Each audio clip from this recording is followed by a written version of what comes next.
Assalamualaikum warahmatullahi wabarakatuh. Kami dari kelompok 6 mata kuliah Manajemen Strategik, kelas Manajemen B21, Universitas Negeri Yogyakarta. Pada kesempatan kali ini, presentasikan materi terkait matriks SWOT. Adapun anggota kelompok dari kelompok 6, yang pertama Dwi Andika dengan NIM akhir 045, kemudian ada Silviana Kurniasari dengan NIM akhir 047, yang ketiga ada Mita Sabrina dengan NIM akhir 050, kemudian yang terakhir ada Fajri Aulia dengan NIM akhir 071. Baik, yang pertama adalah terkait pengertian dari analisis SWOT. Analisis SWOT merupakan suatu teknik sederhana namun sangat berguna untuk mengukur kekuatan dan kekurangan daya saing internal perusahaan sekaligus mengidentifikasi peluang pasar dan ancaman eksternal yang akan terjadi. Selanjutnya adalah komponen SWOT. Yang pertama ada strength. Strength atau kekuatan merupakan sumber daya yang dikendalikan oleh perusahaan atau tersedia bagi suatu perusahaan yang membuat perusahaan tersebut relatif lebih unggul dibandingkan dengan pesaingnya dalam memenuhi kebutuhan pelanggan yang akan dilayani. Nah, kekuatan ini muncul dari sumber daya dan kompetensi yang tersedia. Yang kedua adalah weakness. Weakness merupakan keterbatasan sumber daya perusahaan, baik dalam kemampuan atau kapabilitas yang dapat menurunkan tingkat kinerja perusahaan. Kelemahan dapat berupa fasilitas yang tidak baik, sumber daya keuangan yang kurang memadai, kemampuan dalam manajemen yang lemah, serta kemampuan pemasaran yang lemah. Selanjutnya, opportunities. Opportunities merupakan suatu kondisi yang menguntungkan bagi suatu perusahaan.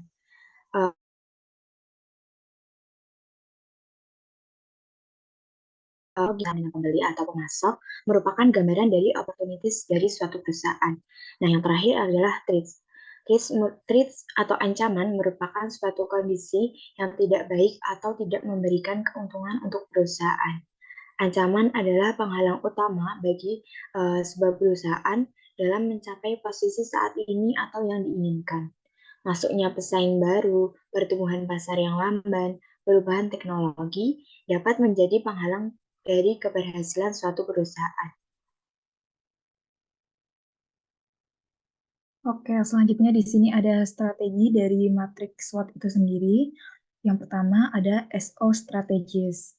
Nah, SO strategi ini merupakan strategi yang digunakan oleh perusahaan untuk menangkap peluang eksternal yang ada dengan memanfaatkan kekuatan internal yang dimiliki oleh perusahaan. Jadi sebelum menentukan SO strategi ini, pada umumnya perusahaan itu akan melihat 3 jenis strategi lainnya, yaitu WO, ST, dan WT strategis. Karena ketika suatu perusahaan memiliki permasalahan dari segi kelemahan, mereka akan berusaha untuk mengatasi permasalahan tersebut dengan kelebihannya. Sedangkan ketika suatu perusahaan menghadapi permasalahan dalam ancaman, maka mereka akan mencoba untuk menghindari permasalahan tersebut dan lebih berfokus pada peluang yang ada. Yang kedua ada WO strategis. Nah, WO strategi ini digunakan untuk mengatasi kelemahan internal perusahaan agar tetap dapat memanfaatkan peluang eksternal yang ada. Strategi ini itu muncul ketika suatu perusahaan dihadapkan dengan adanya peluang yang bagus, namun perusahaan tersebut tidak memiliki kekuatan yang cukup untuk menangkap potensi dari peluang tersebut. Nah, jadi diperlukan suatu strategi untuk mengantisipasi kondisi tersebut. Nah, dalam matriks SWOT ini, strategi ini termasuk dalam kategori WO strategis.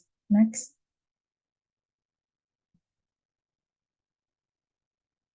Nah, yang ketiga itu ada ST strategis. Nah, ST strategis ini digunakan untuk menghindarkan perusahaan atau mengurangi dampak dari ancaman eksternal yang muncul dalam lingkungan bisnis dengan menggunakan kekuatan internal yang dimiliki. Yang terakhir ada WT strategis.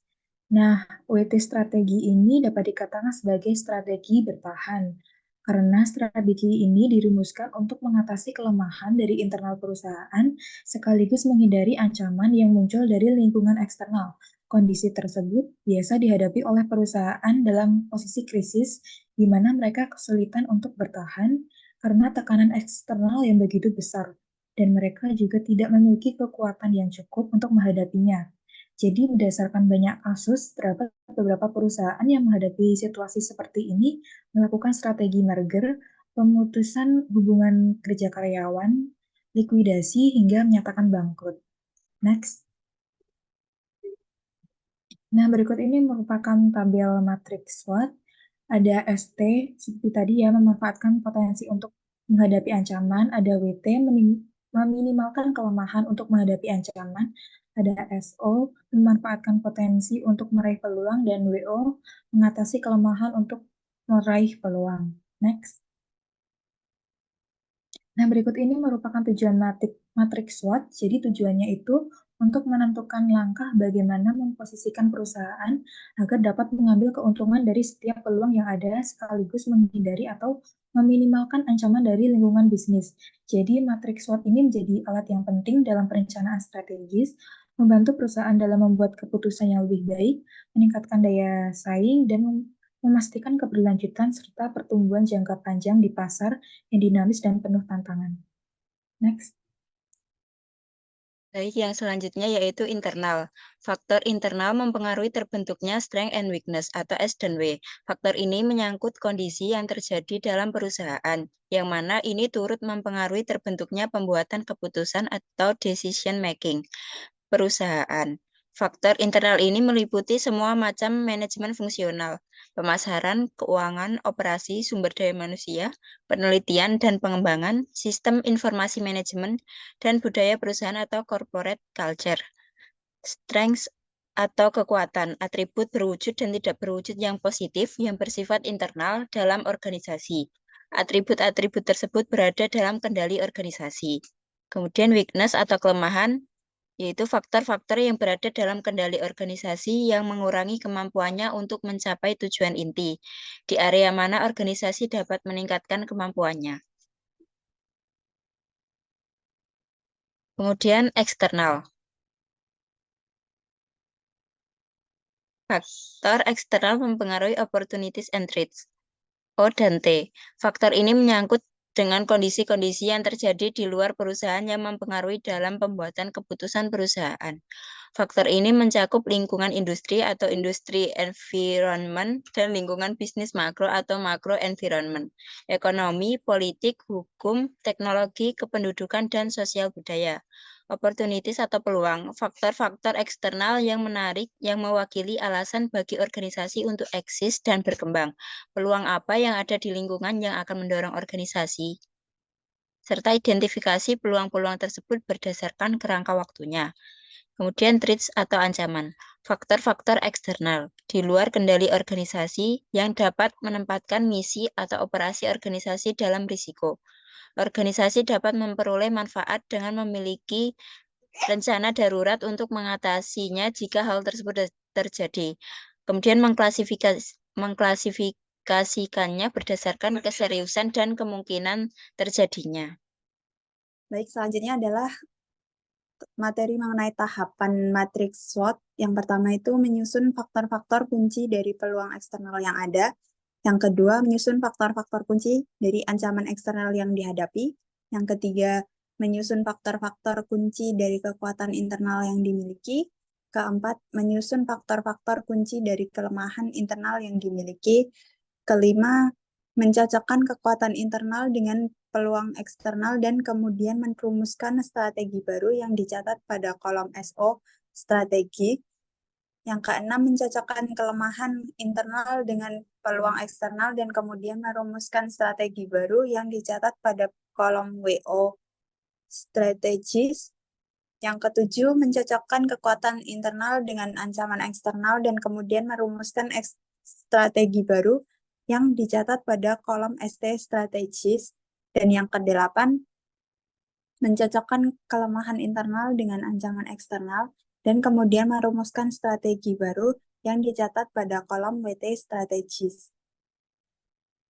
Next. Lalu untuk keterbatasan matriks SWOT sendiri itu ada 4. Yang pertama, tidak menunjukkan cara mendapatkan keunggulan bersaing. Jadi SWOT tidak menunjukkan cara untuk mendapatkan keunggulan bersaing karena analisis SWOT seharusnya dimulai dari diskusi tentang bagaimana strategi dapat diterapkan dengan tetap memperhatikan biaya dan manfaat bagi perusahaan.